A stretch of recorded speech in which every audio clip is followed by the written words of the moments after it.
ሶማሊላንድ በሃውቲ የባላስቲክ ሚሳኤሎች ድብደባ ሊፈጸምባት ይችላል ብዬ አንድም ቀን አስቤ አላቅም። ሶማሊላንድ አይደለም እኔ ቀርቶ ምናልባት ራሳቸው የሶማሊላንድ ሰዎችም ይሄኛውን ጉዳይ አስቦት የሚያውቁ አይመስለኝ። ከሃውቲ ጋር ማለትም የመን ውስጥ ከሚንቀሳቀሰው ሃውቲ ጋር የሚያገናኛቸው ነገር ይኖራል ብለው ያሰቡ አይመስለኝም።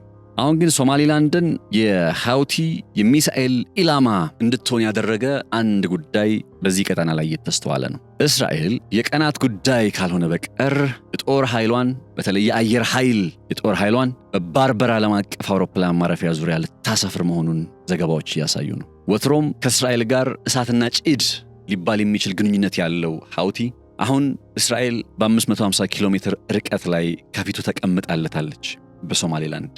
ባለፉት ጊዜያት 1800 ኪሎ ሜትሮችን እያቋረጠ ባላስቲክ ሚሳኤል ሲያምዘገዝግ የከረመውና የቆየው ሃውቲ አሁን በ550 ኪሎ ሜትር ላይ እስራኤሎች ከመጡ በዝምታ ይመለከታል ተብሎ ሊገለጽ አይችልም።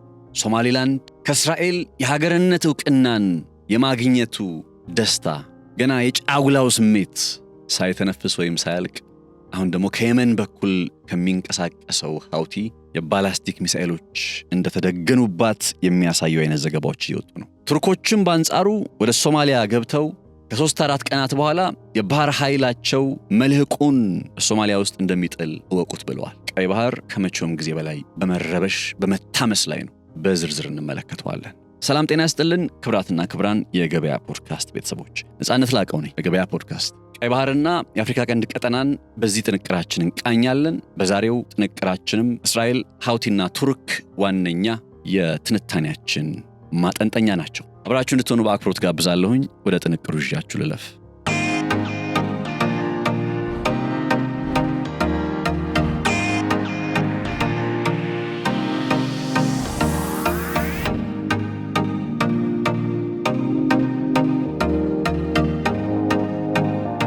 እስኪ የምንመለከታቸው ጉዳዮችን አበይት ዜናዎቹ ምንድናቸው የሚለውን እናንሳቸውና እነሱን አበይት ዜናዎች ደግሞ አንድምታቸውን እየተመለከትን እንቀጥላለን። የመጀመሪያው አበይት በዛሬው ዕለት የምንመለከተው ዜና እስራኤልን ይመለከታል። እስራኤል ለሶማሊላንድ ዕውቅና ከሰጠች በኋላ አሁን ሁለተኛው ስቴፕ መከላከያ ኃይሏን እስራኤል ዲፌንስ ፎርስ የሚባለውን አይዲኤፍን በተለይ ከባህር ኃይሏ ጋር የተገናኘው ማለት ነው በሶማሊላንድ ውስጥ ለማስፈር ቀነ ቀጠሮ እንደያዘችና በአሁኑ ሰዓት እስራኤል መቼ ሶማሊላንድ ውስጥ ወታደሮቿን ታሰፍራለች የሚለው ነገር ካልሆነ በቀር እንደ ጥያቄ የሚነሳው እስራኤል በሶማሊላንድ ውስጥ ወታደሮቿን የማስፈሯ ጉዳይ የተረጋገጠ ይመስላል። ይህንን የእስራኤል እንቅስቃሴ አምርረው በመቃወም ላይ የሚገኙት ደግሞ ቱርክና ሳውዲ አረቢያ ናቸው። ቱርክም ታዲያ ቀደም ብሎ በተደጋጋሚ ሲገለጽ እንደነበረው በቅርቡ የባህር ኃይል ቤዟን በሶማሊያ ውስጥ እንደምትመሰርት ይፋ አድርጋለች። ቱርክም በተመሳሳይ ቀን ቆርጣለች ማለት ነው። እስከ ፌብሩዋሪ 25 ድረስ እንደ አውሮፓውያን አቆጣጠር ዛሬ ፌብሩዋሪ 8 ነው በፈረንጆቹ። በሚቀጥሉት 15 ቀናት የቱርክ የባህር ኃይል በሶማሊያ መልህቁን ይጥላል፣ መሰረቱን ያስቀምጣል። በአንድ ወገን እስራኤል የጦር ኃይሏን በሶማሊላንድ ስታሰፍር፣ ቱርክ ደግሞ እንዲሁ በመጪዎቹ 15 ቀናት ውስጥ የባህር ኃይሏን መልህቅ በሶማሊያ ጥላ ከእስራኤል ጋር ፊት ለፊት ለመፋጠጥ ተዘጋጅታለች።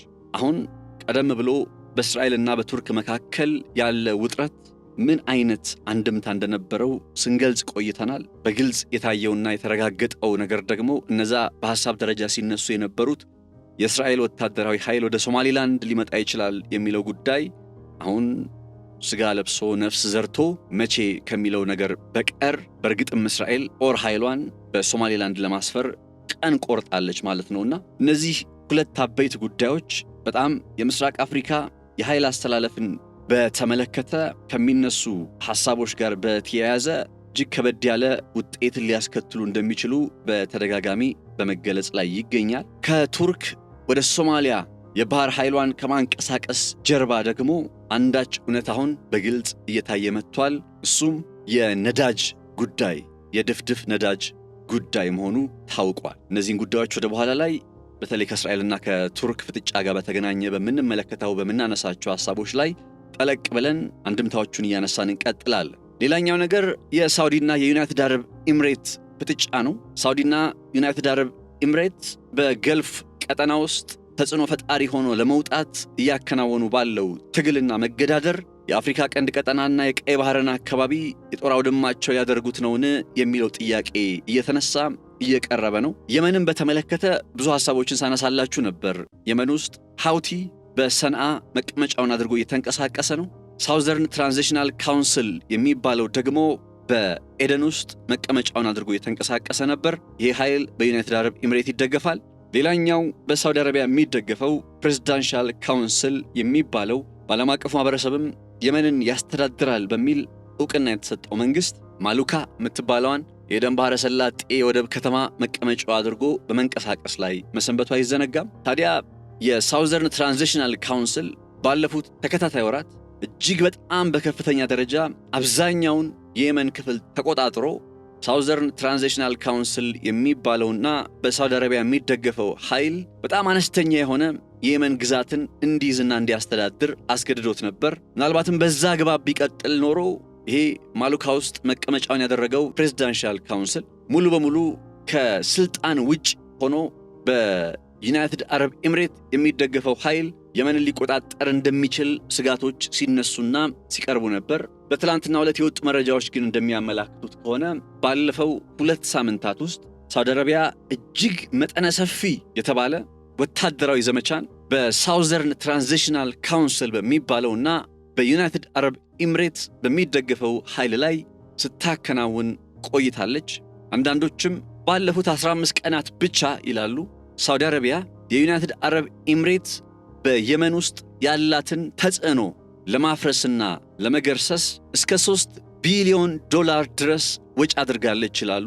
ሳውዲ አረቢያ ማለት ነው። ይህንን $3 ቢሊዮን ማለት ምን ማለት መሰላችሁ? አሁን ታላቁ የኢትዮጵያ ህዳሴ ግድብ ኦልሞስት $5 ቢሊዮን ነው ምንለው አይደለ? ምን ያክል ግዙፍ ፕሮጀክታችን እንደሆነ አስቡት። ያ ግዙፍ ፕሮጀክት $5 ቢሊዮን ነው የወጣበት። አሁን ሳውዲ አረቢያ በ15 ቀናት ውስጥ የዩናይትድ አረብ ኤሚሬት በየመን ውስጥ ያላትን ተጽዕኖ ለማክሰም በ15 ቀናት ውስጥ $3 ቢሊዮን አውጥታል። ወታደራዊ ድጋፉ ለዛለስ ፕሬዚዳንሻል ካውንስል ለሚባሉ አደረጃጀት ወይም መንግስት ወታደሮች ክፍያ ለመሳሰሉት ነገሮች ማለት ነው። ብቻ በጥቅሉ $3 ቢሊዮን ምን ያክል ሳውዲ አረቢያ ይሄ ጉዳይ ያስጨንቋት እንደነበር የሚያመላክት ነው። ይሄንን ያክል ኢንቨስት አድርጋ ምን አገኘች ወር ምን አሳካች ከተባለ ደግሞ በአሁኑ ሰዓት ባለፉት ወራት በጣም በርካታ የየመን ግዛትና አካባቢዎችን ተቆጣጥሮ የሰነበተውን የሳውዘርን ትራንዚሽናል ካውንስል ወይም ተገንጣዩን ኃይል ኦልሞስት ሙሉ በሙሉ ሊባል በሚችል ደረጃ አብዛኛውን ከተቆጣጠራቸው ክፍሎች ላይ ጓዙን ጠቅልሎ እንዲወጣና ወደ ኤደን አካባቢ እንዲያፈገፍግ አስገድደውታል። አሁን በየመን ውስጥ ታሪክ እየተቀየረ ነው በመባል ላይ ይገኛል። ከጥቂት ሳምንታት በፊት አብዛኛው ግዛት በዩናይትድ አረብ ኤሚሬት በሚደገፉ ኃይሎች ተይዞ ነበር። አሁን ደግሞ በሳውዲ አረቢያ የሚደገፉት የፕሬዚዳንሻል ካውንስል ወታደሮች የየመንን አብዛኛውን ስፍራ ተቆጣጥረው ጨዋታውን ቀይረውታል።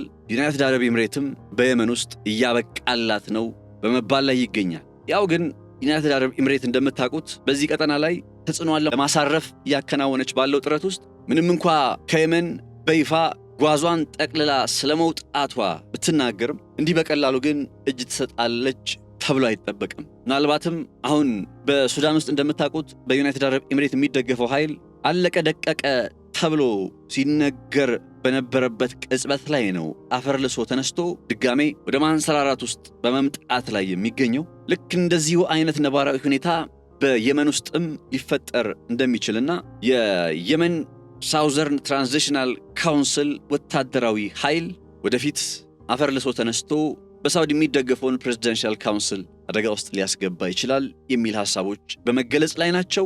አሁን ላይ ባለው ነባራዊ ሁኔታ ከተነጋገርን ግን ነገ ወይ በኋላ ወይም ይህን ዘገባ ከሰራው በኋላ ወደፊት ማለት ነው በጥቅሉ ምን ሊፈጠር እንደሚችል በእርግጠኝነት ባናቅም አሁን ላይ ባለ ነባራዊ ሁኔታ ካነሳንና ከተነጋገርን ግን በየመን ውስጥ ዩናይትድ አረብ ኤሚሬት ተሸንፋለች፣ ከየመን ተባራለች። ሳውዲ አረቢያ በየመን ውስጥ የበላይነቷን አረጋግጣለች፣ አስከብራለች።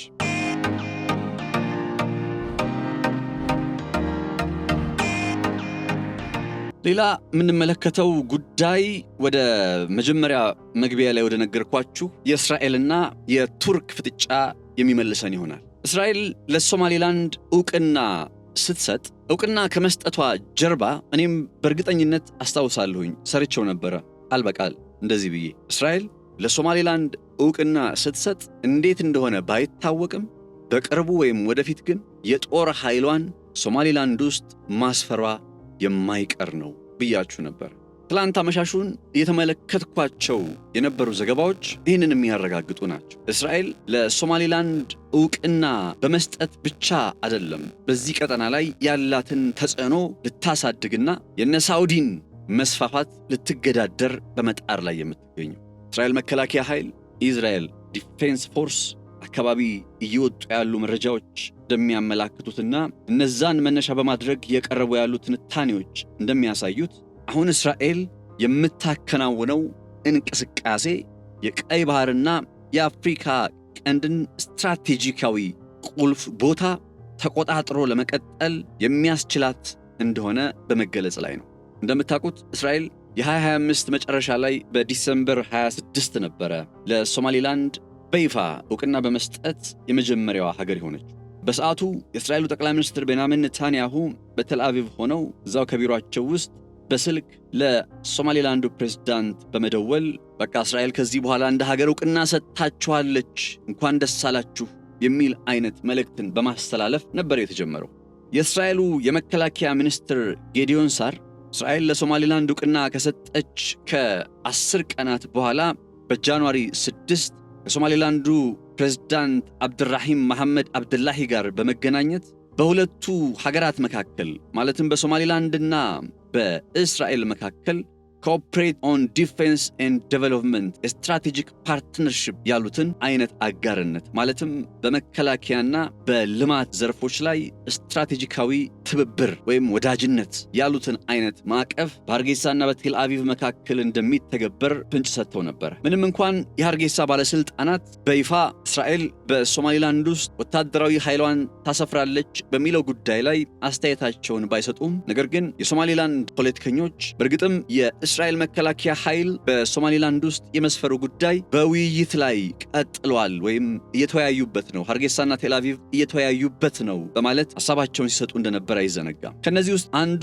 ዋዳኒ ፓርቲ ይባላል። ፖለቲካ ፓርቲ ነው። የዚህ የዋዳኒ ፓርቲ ሊቀመንበር የሆኑት ሄርሲ አሊ ሐጂ ሐሰን በቴል አቪቭና በሃርጌሳ መካከል እስራኤል መከላከያ ኃይል ጉዳይን በተመለከተ እየተከናወነ ያለው ድርድርና ምክክር በሶማሌላንድ የውጭ ጉዳይ ሚኒስትር አማካኝነት ወደ ውሳኔ ላይ እንደተደረሰበትና በአጭር ጊዜ ውስጥም የእስራኤል ግዙፍ የጦር ሰፈር በሶማሌላንድ ውስጥ እንደሚቀመጥ የሚያመላክት ነው ሲሉ አስተያየታቸውን ሰጥተው ነበር። እነዚህ የሶማሌላንድ ባለስልጣናት የፖለቲካ ፓርቲዎችም ሆነ የሶማሌላንድ መንግስት ውስጥ የተጠቃለሉ ፖለቲካ ፊገሮች ደምድመው ቃል በቃል ሶማሌላንድ ውስጥ የእስራኤል ሚሊተሪ ኃይል ጦር ሰፈሩ ይገነባል ባይሉም፣ ነገር ግን ወታደራዊ ተንታኞች በባርበራ ዓለም አቀፍ አውሮፕላን ማረፊያ ጋር የተገናኘ በተለይም ከኤደን ባህረ ሰላጤ ጋር ስትራቴጂካዊ በሆነ ስፍራ ላይ ከሚገኘው ስፍራ ማለት ነው የባርበራ ዓለም አቀፍ አውሮፕላን ማረፊያ በዛው ቅርብ ርቀት ላይ የእስራኤል መከላከያ ኃይል ጦር ሰፈርን ስለመገንባት ሐሳቦች እየቀረቡ መሆኑን በማንሳት ላይ ይገኛሉ። እስራኤል ይህንን በማድረጓ ምን ትጠቀማለች ነው? አሁን እስራኤል በሶማሌላንድ ውስጥ የጦር ሰፈር በመገንባቷ ምን ትጠቀማለች የሚለው ጥያቄ ግን የግድ መነሳት አለበት። ይህን ጥያቄ ማንሳትና የዚህን ጥያቄ ተገቢ ምላሽ ማወቅና መረዳት በእርግጥም በይፋ እስራኤል በሶማሌላንድ ውስጥ ጦር ሰፈሯን ገነባለችን ለሚለው ጥያቄ በቂ መልስን ከመስጠት ጋር ተያይዞ ሊታይ ይችላል። እንዴት የሚለውን እንመልከት።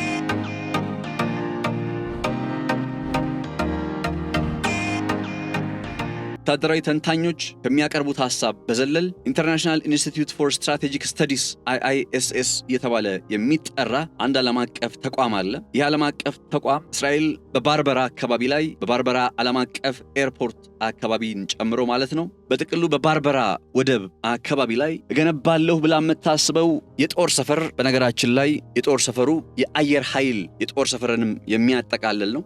የአየር ኃይል ጦር ሰፈር ማለት የእስራኤል የጦር ጀቶች እየተነሱ ወደሚፈልጉ ቦታ ላይ ይሄዱ ጥቃት የሚሰነዝሩበት አይነት ማለት ነው። በዚህ በባርበራ እስራኤል የአየር ኃይሏን ጭምር ሊያስተናግድ የሚችል የጦር ሰፈር መገንባት መቻሏ አንድ ከፍተኛ ጥቅም ታገኝበታለች ተብሎ ከተነሳ ሀውቲ እየተባለ የሚጠራውን በየመን ውስጥ የሚንቀሳቀሰውን ኃይል ጥቃት ልውሰድበት ብትል ከዚህ ቀደም ከእስራኤል ተነስታ ለምሳሌ ኢልየት ከሚባለው የወደብ ከተማ እንኳ ተነስታ ብንል ወደ የመን መታ በሀውቲ ላይ ጥቃት ለመሰንዘር በጥቅሉ 1800 ኪሎ ሜትር ርቀትን የእስራኤል የጦር ጀቶች መብረር ይጠበቅባቸዋል። አሁን ግን እስራኤል ባርበራ ላይ የአየር ኃይሏን የሚያስተናግድ የጦር ሰፈር መገንባት መቻሏ ቀደም ብሎ 1800 ኪሎ ሜትር ይፈጅባት የነበረውን ርቀት ወደ 550 ኪሎ ሜትር ዝቅ ያደርግላታል። እናንተ አሁን እስራኤልን ብትሆኑ ይህን ውሳኔ ከመወሰን ትቆጠባላችሁ? ለዚህ ነው እስራኤሎችም ሶማሌላንድ ውስጥ የጦር ሰፈር መገንባታቸው ተጨባጭ በሆነ መልኩ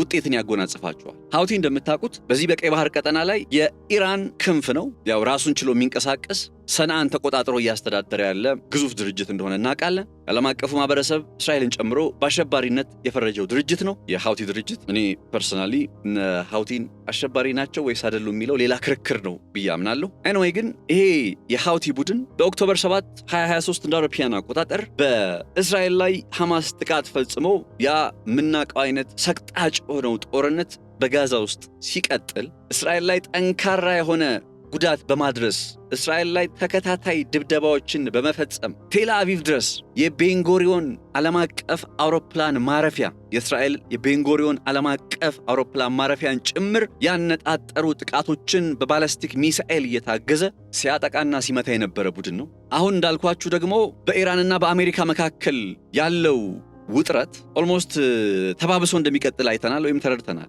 ነገራችን ላይ እመለስበታለሁ የሀውቲን ጉዳይ። ትላንት በጣም የገረመኝን ነገር ልንገራችሁ። በኢራንና በአሜሪካ ጉዳይ በጣም ይቅርታ ግን ያው ዓለም አቀፍ ጉዳዮችን ስለምሰራ አንዳንዴ ይቀላቀልብኛልና ኢራንና አሜሪካ እንደራደር አሉና ኦማን ውስጥ ተገናኙ። ከዛ የኢራን ባለስልጣናት በእርግጥም ለድርድር ተስፋ አድርገው ነው የመጡ። ከዚህ ቀደም እኮ እንደራደር ብለው ተቀምጠው የሚገርመኝ የኢራን ባለስልጣናት እንደራደር ብለው ተቀምጠው ድርድር ላይ በተቀመጡበት ከጠረጴዛው ላይ ሳይነሱ እኮ ነው አሜሪካ ኢራንን መምታት የጀመረችው። ያን አይነት ነገር እንደገጠማቸው እያወቁ አሁንም አሜሪካን አመኑና ለድርድር ተደራዳሪዎቻቸውን ወደ ኦማን ሙስካት ነው ላኩ። ከዛ የአሜሪካ ተደራዳሪዎች ከዶናልድ ትራምፕ መልእክት ብቻ ነበር አሉ ይዘው የመጡ እና ምን ቢሏቸው ጥሩ ነው ኢራኖች ሄዳችሁ አያቶላህ እጁን እንዲሰጥ ንገሩት። በቃ ይሄን ተናግረው የአሜሪካዎቹ ተደራዳሪዎች ከኦማን ወጥተው ሄደዋል። አይገርም? ሄዳችሁ አያቶላህን እጅ እንዲሰጥ ንገሩት።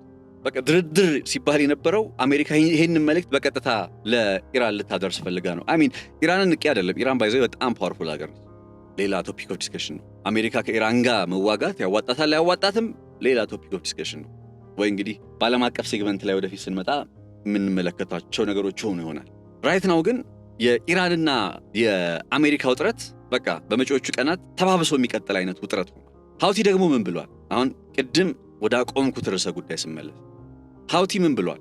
ሀውቲ አሜሪካ ተሳስታ ኢራን ላይ ጥቃት የምትፈጽም ከሆነ እኔም በጅቡቲ የሚገኘውን የጦር ሰፈሯን ጨምሮ በቀይ ባህር ላይ በቃ ከባባድ ጥቃት ሰነዝርባታለሁ ብሎ ማስጠንቀቂያ ሰጥቷል።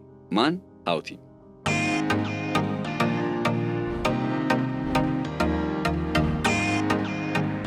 አሁን ይህን አይነት ወሬ እየተወራ ባለበት ሰዓት ላይ ደግሞ ምን ተባለ? እስራኤል በቃ መቼ እንደሆነ በቃ በመጪዎቹ ቀናት ልትሉ ትችላላችሁ። በመጪዎቹ ቀናት አየር ኃይሏን ጭምር ይዛ በባርበራ ዓለም አቀፍ አውሮፕላን ማረፊያ በቅርብ ርቀት ላይ ወይም እዛው አካባቢ የባርበራ ወደብ ባለበትም አካባቢ ላይ ሆና የጦር ኃይሏን ልታንቀሳቀስ ነው።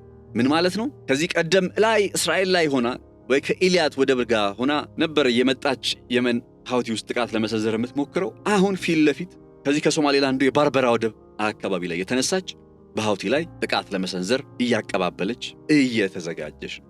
ሀውቲ፣ ሶማሌላንድ፣ እስራኤል። እርግጥ ነው ተንታኞች ሶማሌላንድ ለእስራኤል ይህንን አይነት ፈቃድ መስጠቷና የጦር ኃይሏን ወደ ማስተናገድ መምጣቷ በቀጥታ የሀውቲ የጥቃት ኢላማ እንድትሆን ያደርጋታል። ሶማሌላንድ በሀውቲ ትመታለች። አሁን ሶማሌላንድና ሀውቲ መቼም የምናነጻጽራቸው አይነት አካላት አይደሉ። ሀውቲ በጣም ጠንካራ ነው። ባይዘው እኔ በጣም ብዙ ነገር አንብቤያለሁ ስለነሱ። በጣም ብዙ ፕሮግራሞችም ሰርቻለሁ። ኤንቢሲ ዓለም አቀፍ ላይ በጣም ብዙ ፕሮግራሞች ሰርተናል ስለ ሀውቲ። እንዲያውም አንዳንዶች የአሸባሪ ድርጅት ደጋፊ እስከሚሉን ድረስ አሸባሪ ድርጅት መሆን አለመሆኑ ሳይሆን የኔ ጉዳይ በሚወራው ነጥብ ላይ ማን ምንድነው ምን አይነት አቅም አለው የሚለው ነገር ለምንድነው እንደዚህ የሚዋጋው የሚለው ነገር አንደርስታንድ ማድረግ ፈልግ ስለነበር እና በጣም ግዙፍ ጦር መሳሪያ አለው ያመርታል ባይዘው እዛው የመን ውስጥ ሰና ውስጥ ያመርታል እንደምታውቁት እስራኤል እኮ ደብድበዋለች ከዚህ ቀደም በኦክቶበር 7 ጦርነቱ ከጀመረ በኋላ እኮ ባለፉት 2-3 ዓመታት እኮ እንደ ጉድ ደብድበዋለች እንደ ጉድ እንዴ ሂዝቦላህ የሚባለውን ኃይል እዛ ሊባኖስ ውስጥ በጣም ጠንካራ ይባል የነበረው እሱ ነው የኢራን ክንፍ ከሚባሉት ሂዝቦላህን እኮ ኦልሞስት ከጥቅም ውጭ እኮ ነው ያደረገችው እስራኤል ሀውቲን ግን አልቻለችም ሀውቲ በአሁኑ ሰዓት ከ250 ሺህ በላይ አክቲቭ ወታደሮች አሉ ሊትራሊ ከ250 ሺህ በላይ አክቲቭ ወታደሮች አሉ የባላስቲክ ሚሳኤል ማለት ደግሞ ታውቃላችሁ አይደል ባላስቲክ ሚሳኤል ማለት ይኸውላችሁ ሁለት ሚሳኤሎች አሉ አንደኛው በዝቅተኛ ከፍታ እየበረረ እየተምዘገዘገ ወደ ኢላማው የሚገሰግስ አይነት ነው ስሙን ረሳው ሁለተኛው ባላስቲክ ሚሳኤል የሚባለው ባላስቲክ ሚሳኤል ልክ ሲተኮስ መጀመሪያ ስራው ወደ ህዋ ነው የሚምዘገዘግ ወደ ስፔስ ነው የሚምዘገዘግ ስፔስ ላይ ይምዘገዘግና ስፔስ ላይ ገብቶ ከራዳር ይሰወራል ህዋ ላይ ገብቶ ከራዳር ይሰወራል ከዛ ህዋ ላይ ይበር እየተምዘገዘገ ሄድና ወደ ኢላማው ጋር ሲቀርብ ድንገት ነው የምላችሁ በድምጽ ፍጥነት ከድምጽ 2 እጥፍ 3 እጥፍ 4 እጥፍ እንደየደረጃው ማለት ነው ከድምጽ ፍጥነት በላይ ተምዘግዝጎ ሄዶ ኢላማው ጋር ልም የማድረግ አይነት አቅም አለ ዛስ ዋይ እነ ቤንጎሪዮን ዓለም አቀፍ አውሮፕላን ማረፊያ የእስራኤል ዓለም አቀፍ አውሮፕላን ማረፊያ በሃውቲ ባላስቲክ ሚሳኤል ተመቶ የነበረው አሁን አንደኛው ፓሌስቲን የሚል ወይም ፍልስጤም የሚል ስያሜ ያለው እና ሃውቲዎች በጣም ጠንካራ ወታደራዊ አቅም አላቸው እና እስራኤል ይሄንን ቡድን ባለፉት በርካታ ዓመታት ተደጋጋሚ ጥረት አድርጋለች አልተሳካላት አልሆነላት ስለዚህ አሁን ሶማሊላንድ ውስጥ ስትመጣ እስራኤል ትልቁ ጉዳይዋ ትልቁ ዓላማዋ ሶማሊላንድን ሀገር ማድረግ አይደለም ባይዘው የእስራኤል ትልቁ ዓላማ ሶማሊላንድን ሀገር ማድረግ አይደለም ያው ለዲፕሎማሲ መነገር ስላለበት እንዲህ ብለው ሊናገሩ ሊያወሩ ይችላሉ ትልቁ ዓላማዋ ግን ሃውቲን ከየመን ውስጥ ልክ ሊባኖስ ውስጥ ከጥቅም ውጭ እንዳደረጉት ያው ስቲል አለ ሂዝቦላህ ግን በቀደመ ጥንካሬው ላይ አይደለም ወይም እስራኤል ላይ አደጋ የሚሰነዝር እስራኤልን የሚያሰጋ አይነት ሁኔታ ላይ አይደለም ያለው የመን ውስጥ የሚገኘው ሃውቲንም ወደዚህ አይነት እጣ ፈንታ ውስጥ ማምጣት ነው ወይም ሃውቲን ማስወገድ ነው ያ ማለት ምን ማለት ነው አሁን ቀጣይ በእስራኤልና በሃውቲ መካከል ሊኖር በሚችል ጦርነት ላይ ሃውቲን በግልጽ ባይዘው ተናግሯል እስራኤል በሶማሊላንድ ውስጥ የጦር ሰፈር ገነባለሁ ብላ አንድ እርምጃ የምትራመድ ከሆነ ከዛ ቅጽበት ጀምሮ ሶማሊላንድ ውስጥ ሰፈር የሚባለውን የእስራኤል የጦር ሰፈር ያነጣጠሩ ጥቃቶችን ስለዚህ ሃውቲ አሁን ከእስራኤል ጋር ሊዋጋ ብሎ ወደ ማን ነው የሚተኩሰው ማለት ነው እስራኤል የጸረ አየር ላይ ጥቃት መከላከያ ቴክኖሎጂ አላት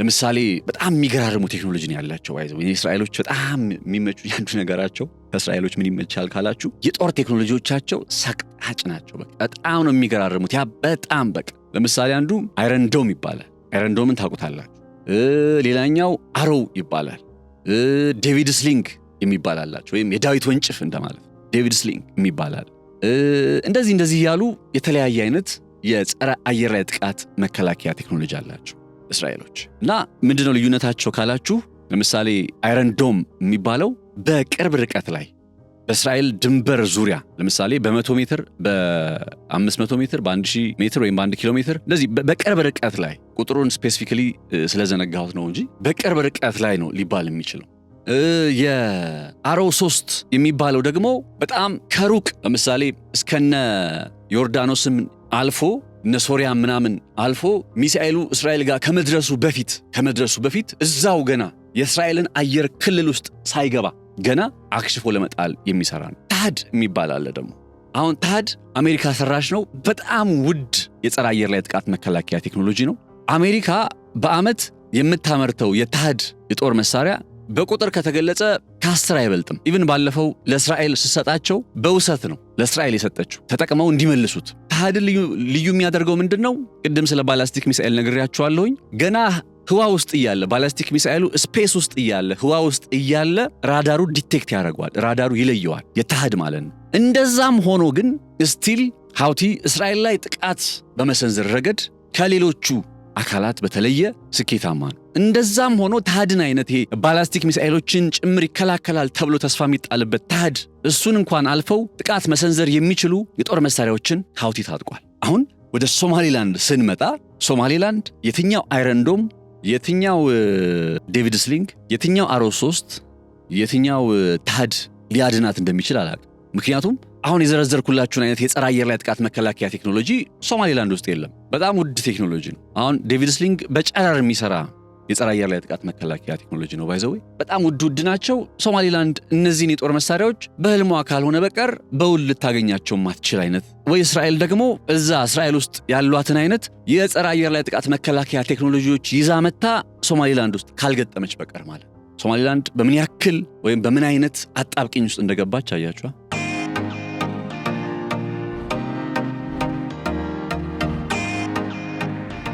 አሁን ወደ ኋላ የሚሉበት አይደለም። ሶማሊላንዶች ሀገርነትን ይፈልጋሉ፣ እንደ ሀገር መመስረት ይፈልጋሉ። እስራኤሎች ደግሞ ሀውቲን መምታት ይፈልጋሉ። ስትራቴጂካዊ ኢንተረስታቸው እሱ ነው እንጂ የሶማሊላንድ የሀገርነት ጥያቄ አይደለም ስትራቴጂካዊ ኢንተረስታቸው። ለዛ ነው ብዙ ጊዜ ናሽናል ኢንተረስትና ስትራቴጂክ ኢንተረስት መለየት ያለበት ለዛ ነው። እና እስራኤል በምን መልኩ ሶማሊላንድን ትጠብቃለች፣ በምን መልኩ ከሀውቲ ጋር በሚኖራት የተኩስ ልውውጥ ወይም ጦርነት ግጭት ውስጥ እንዴት አድርጋ ነገሩን ሃንድል ታደርገዋለች የሚለው ነጥብ አሳሳቢ ነው። ስለዚህ የሀውቲና የእስራኤል ጦርነት አሁን በዚህ በሶማሊላንድ የሚቀር አይነት እንዳልሆነ ነው መረዳትና መገንዘብ የሚቻለው። የባርበራ አውሮፕላን ማረፊያ በጣም ረጅም የሆነ ስትራቴጂካዊ ታሪክ አለው። በነገራችን ላይ የተገነባው በ1970ዎቹ አጋማሽ በሶቪየት ዩኒየን ነው በራሽያ እና ወደ 4000 ሜትር የሚጠጋ ማኮብኮቢያ እንዳለው ይነገራል። ኢቭን አንዳንድ ጊዜ ችግር በሚያጋጥመው ጊዜ የአሜሪካው የህዋ ተቋም ናሳ ኢመርጀንሲ ላንዲንግ ወይም በአደጋ ጊዜ ማረፊያ አድርጎ ይጠቀመው የነበረ በጣም ስትራቴጂካዊ የሆነ ኤርፖርት ነው። በ2025 ወርሃ ማርች ላይ ዩናይትድ አረብ ኤሚሬቶች ለንግድ ግልጋሎት በሚል ይህንን የባርበራውን አውሮፕላን ማረፊያ በተወሰነ ሊያዘምኑት ሞክረዋል። ነገር ግን ከዛም ጊዜ በኋላ የንግድ ግልጋሎት በመስጠት ረገድ የተገደበ ወይም የተወሰነ አይነት አውሮፕላን ማረፊያ ነው። በቅርቡ እየተመለከትናቸው የሚገኙ ከሳተላይት ላይ የተወሰዱ ምስሎች በዚህ የባርበራው አውሮፕላን ማረፊያ ዙሪያ ወታደራዊ መሰረተ ልማቶች ጋር የተያያዙ እንቅስቃሴዎች እየተስፋፉ እንደሆነ የሚያመላክቱ ናቸው። በዚህ ዙሪያ እየተሰሩ ካሉ መሰረተ ልማቶች መካከል ስቶሬጅ ወይም ደግሞ መጋዘኖች፣ ማከማቻ መጋዘኖች፣ የጦር መሳሪያ ማከማቻ መጋዘኖች፣ አዳዲስ የጦር አውሮፕላኖች እንዲሁም ደግሞ የነዳጅ መሙላት የሚያስችሉ አይነት መሰረተ ልማቶች እየተገነቡ እንደሆነ ፍንጭን ይሰጣሉ የሳተላይት ምስሎች። እነዚህ ሁሉ ዝግጅቶች ለምንድነው ሲባል ምናልባት ሊመጣ የሚችል የሌላ ሀገር ወታደራዊ ኃይል ሲመጣ ችግሮች እንዳይቀድሙት በቀላሉ ወደ ስራ እንዲገባ ለማድረግ በማሰብ እየተከናወኑ ያሉ የመሰረተ ልማት ወታደራዊ መሰረተ ልማት የማስፋፋት ስራዎች ናቸው ተብሎ ይገለጻል። ዛሬም ድረስ ቢሆን ሶማሊያ ይህንን የእስራኤል በሶማሊላንድ የሰጠችውን ዕውቅና በመቃወም ላይ ነው የምትገኘው፣ ግን ምንም ነገር አላደረገችም።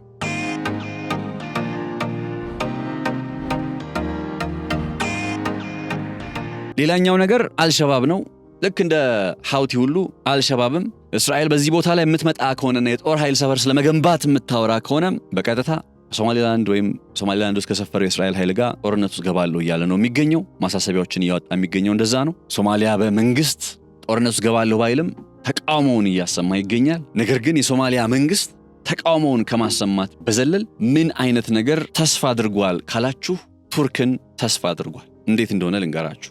የቱርክ ወታደራዊ ኃይል ልክ እስራኤል በሶማሊላንድ ውስጥ የጦር ሰፈር ወይም የአየር ኃይሏን ጭምር ያጠቃለለ የጦር ሰፈር ለመገንባት እንደተዘጋጀችው ቱርኮችም በተመሳሳይ በዚሁ በሶማሊያ ውስጥ አዲስ ነገር ይዘው ብቅ ብለዋል። ይህ አዲስ ነገር ምንድነው ካላችሁ የቱርክ ባህር ኃይል ከጃንዋሪ 30 እስከ ፌብሩዋሪ 25 ድረስ ያለውን ጊዜ ምን ብሎ መሰላችሁ ያስቀመጠው የቱርክ የባህር ኃይል በዛ በሶማሊያ ውስጥ መልህቁን ጥሎ የሚቀመጥበት ጊዜ ይሆናል ብሎ አስቀምጧል።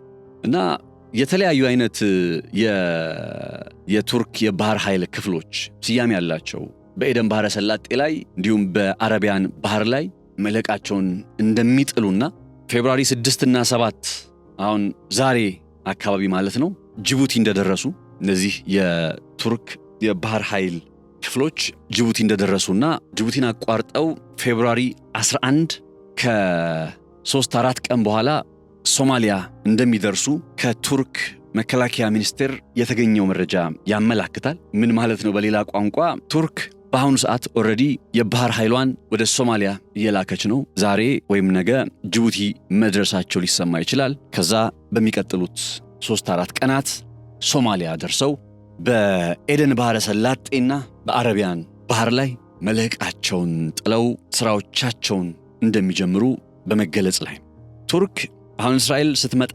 ስትራቴጂካዊ ኢንተረስቷ ምንድነው ስንል ስትራቴጂካዊ ኢንተረስቷ ስትራቴጂካዊ ፍላጎቷ ከሃውቲ ጋር ወይም ሃውቲን በተመለከተ እርምጃዎችን መውሰድ ነው ተብሎ ሊገለጽ ይችላል።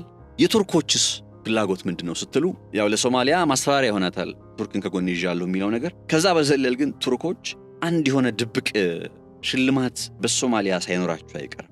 ያ ድብቅ ሽልማት ምንድነው? the hidden prize ከተባለ ድፍድፍ ነዳጅ የሚለው ነጥብ ይመጣል።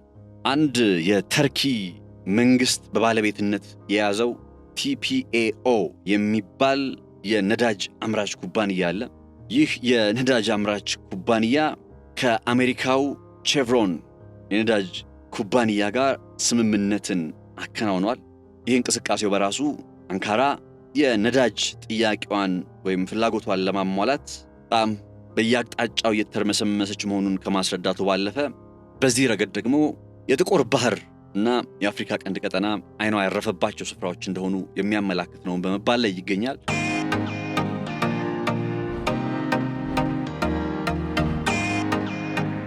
ጥቁር ባህርን ታውቁታላችሁ። በነገራችን ላይ ብላክ ሲ ወይም ጥቁር ባህር ማለት እዛ ዩክሬንና ሩሲያ የሚዋጉበት አንደኛው የጦር ግንባር አካባቢ ማለት ነው። ክሪሚያ የሚባለውን ይዞ ኦዴሳ በዩክሬን በኩል ከዛ እነ ማልዶቫም ይዋሰኑታል። ጥቁር ባህርን በጥቅሉ ወደ ስንት ሀገራት 5 ገደማ የሚሆኑ ሀገራት ሩሲያ፣ ዩክሬን፣ ጆርጂያ፣ ቱርክ ራሷ፣ ማልዶቫና 5 አይሆኑም እንደዚህ ሀገራት ይዋሰኑታል።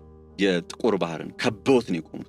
ከዛ ከጥቁር ባህር ልትወጡ ስትሉ ከጥቁር ባህር መውጫው ላይ ቫስፎረስ የሚባል መሿለኪያ ወይም ሲርጥ አለ። ያ ሲርጥ ባለቤትነቱ የቱርክ ነው። ስለዚህ የጥቁር ባህር ቁልፍ በዛ ጆርጂያ ቢኖራት፣ ሩሲያ ቢኖራት፣ ማልዶቫ ቢኖራት፣ ዩክሬን ቢኖራት ቁልፉ ግን ያለው ቱርክ ጋር ነው። ዛስዋይ ቱርክ በጣም ስትራቴጂካዊ የምትባል። ለዛም ነው የሰሜን ጦር ቃል ኪዳን ድርጅት ኔቶ አባል የሆነችው ቱርክ በ1952 እንደ አውሮፓውያን አቆጣጠር ነውና አንደኛው ምክንያት ምንድነው? ሶቪየት ህብረትን አንቆ ለማስቀረት ሲሉ ነው። ወዲያው 1952 እነ ጀርመን እንኳን የኔቶ አባል ከመሆናቸው በፊት ማለት በጣም በርካታ ሀገራት የኔቶ አባል ከመሆናቸው በፊት ቱርክ አባል የሆነችበት ምክንያት በቃ ቫስፎረስ ነው። የቫስፎረስ ሲርጥ መሿለኪያው ላይ ስትራቴጂካዊ ስለሆነች ነው በጥቁር ባህር። ኤኒዌይ በጥቁር ባህር ላይ የነዳጅ ጥያቄዋን መልስ ለመስጠት ጥረት በማድረግ ላይ የምትገኘው ቱርክ ከተለያዩ ዓለም አቀፍ የነዳጅ ግዙፍ ኩባንያዎች ጋር ስምምነት ማድረግ ብቻ ሳይሆን እንደ አፍሪካ ቀንድ የመሰሉ ቀጠናዎችም በተለይ ደግሞ ሶማሊያ ዋነኛዋ የአይኗ ማረፊያ ሆናለች እና ከዚህ ከአሜሪካው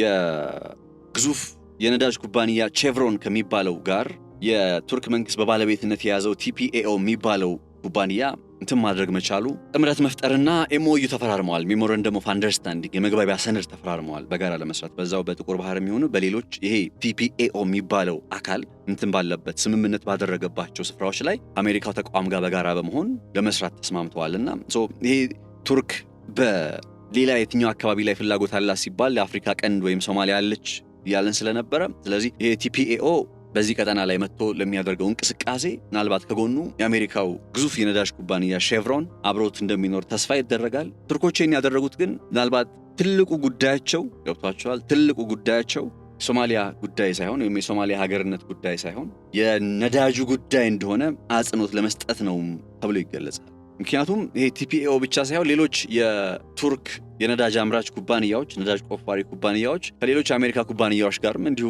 ስምምነትና ጥምረትን እየፈጠሩ ነውና ምናልባት ቢሳካላት ቱርክ በየቀኑ 1 ሚሊዮን በርሜል ድፍድፍ ነዳጅ ማውጣት ትፈልጋለችና ይህንን ስራዋን ለማገዝ በጥቅሉ ከአሜሪካ ኩባንያዎች ጋር ከመተባበር ባለፈ በብቸኝነት ደግሞ እንዲሳካላት መጣ ምናልባት ከጎኗና የአሜሪካ ኩባንያዎችን የሚመጡበትን መንገድ ይዛ ወደ ሶማሊያ የመምጣቷ ጉዳይ አለ።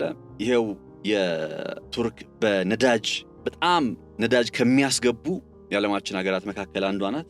በየዓመቱ $70 ቢሊዮን ገደማ የሚወጣ $70 ቢሊዮን ገደማ ገንዘብ ለነዳጅ ታወጣለች። ነዳጅ ለማስገባት ለምሳሌ ባለፈው ዓመት ያስገባችው ነዳጅ አጠቃላይ ዋጋው $70 ቢሊዮን አካባቢ ነውና ምን ያክል ሀገሪቱ የነዳጅ ጥገኛ እንደሆነች ነዳጅ አስገቢ ሀገር እንደሆነች ልብ ይለዋል። ይህንን ሸክም ለመቀነስ በሚል አንካራ ከተለያዩ ዓለም አቀፍ ተቋማት ጋር ጥምረት ከመፍጠር ባለፈ አሁን ደግሞ በዚህ በሶማሊያ ውስጥ በየቀኑ በጣም ከፍተኛ የሆነ ምርት ታገኝበታለች ተብሎ በሚጠበቀው የሶማሊያ የባህር ዳርቻዎችና ጠለቅ ያለው የባህሩ ክፍል ላይ በህንድ ውቅያኖስም ጭምር ማለት ነው ማውጣት የምትችልበትን አይነት ስምምነት ከሶማሊያ መንግስት ጋር አከናውናለች።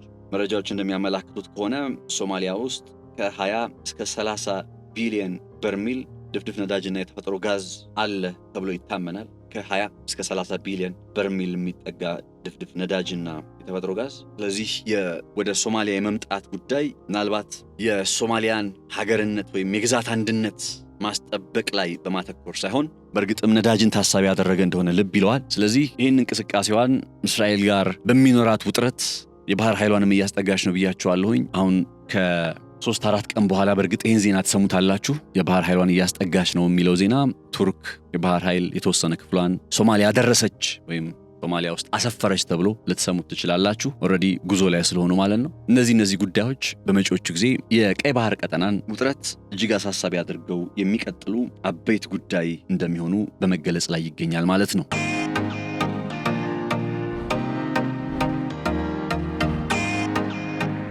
ክቡራትና ክቡራን ተከታታዮቻችን በዛሬው ዕለት የተመለከትነው የእስራኤል ከሐውቲ ጋር ልትገባበት የምትችለው ውጥረት፣ ይህን ተከትሎ ሶማሌላንድ ምን አይነት ዕጣ ፈንታ ይኖራት ይሆን የሚለው ጉዳይና ቱርኮች ደግሞ የባህር ኃይላቸውን በመጪዎቹ 3-4 ቀናት ውስጥ የባህር ኃይል ሲባል ያው የጦር ኃይሉ መሆን ያለበት ከጸጥታ ከባህር ላይ ወንበዴ ከአሸባሪ ጭምር መዳን ስላለበት እንጂ ዋነኛ ዓላማው ግን የድፍድፍ ነዳጅ ቁፋሮ የማከናወን ጉዳይ እንደሆነ እንግዲህ በግልጽ መረጃዎቹ በማመላከት ላይ ይገኛሉ። እነዚህን ጉዳዮች የዳሰስን ቆይታ አድርገናል። ቀይ ባህር ምን አይነት የፓወር ዳይናሚክስ ውስጥ እየገባ እንደሆነ የሚያስረዳ ይመስለኛል የዛሬው ጥንቅር። አብራችሁን ስለነበራችሁ ልባዊ ምስጋናችን በያላችሁበት ይድረስ። ነጻነት ላቀው ብሬያችሁ ቆይታ አድርጌያለሁኝ። በገበያ ፖድካስት ሐሳብ አስተያየቶቻችሁን በኮሜንት መስጫው ሳጥን ላይ አስፍሩልን። በቀጣይ ሌሎች ርዕሰ ጉዳዮችን ይዘን የምንመለስ ይሆናል። መልካም ጊዜ፣ መልካም ቆይታ ይሆንላችሁ።